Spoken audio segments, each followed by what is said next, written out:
1965 मध्ये भारत आणि पाकिस्तान दरम्यान आणखी एक युद्ध झालं आणि या युद्धाच्या काळामध्ये तत्कालीन सरकारने शत्रू राष्ट्राचे जे नागरिक आहेत ज्यांची मालमत्ता भारतामध्ये आहे ती सगळी मालमत्ता जप्त केली।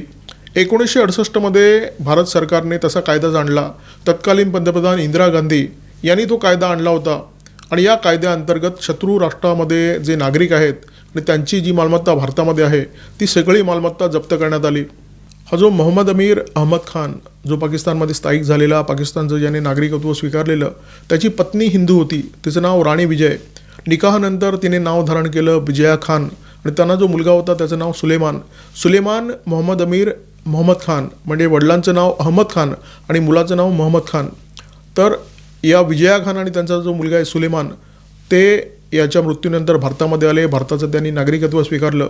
पण नागरिकत्व स्वीकारलं त्याचं कारण भारताबद्दल त्यांना प्रचंड प्रेम होतं, भक्ती होती, अशातला काही भाग नाही आहे।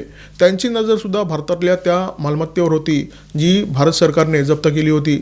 भारताचा नागरिक बनल्यानंतर ही मालमत्ता ताब्यात घेणं किंवा या मालमत्तेवर दावा करणं शक्य होईल असा विचार करून ते भारतात आले आणि भारतात आल्यानंतर भारताचं नागरिकत्व स्वीकारल्यानंतर काही काळाने या मालमत्तेसाठी त्यांनी कायदेशीर लढाईसुद्धा सुरू केली। उत्तर प्रदेशमधल्या कोट्यावधींच्या मालमत्तेसाठी ही जी कायदेशीर लढाई सुरू होती ती प्रदीर्घ काळ चालली आणि अखेर 2005 मध्ये सर्वोच्च न्यायालयाने यांना दिलासा दिला, या मायलेकांच्या बाजूने न्याय दिला आणि सर्वोच्च न्यायालयाने असं म्हटलं की बाप पाकिस्तानी असेल तर काय झालं, आईने आणि मुलाने तर भारताचं नागरिकत्व स्वीकारलंय, मग ही मालमत्ता त्यांना द्यायला काय हरकत आहे।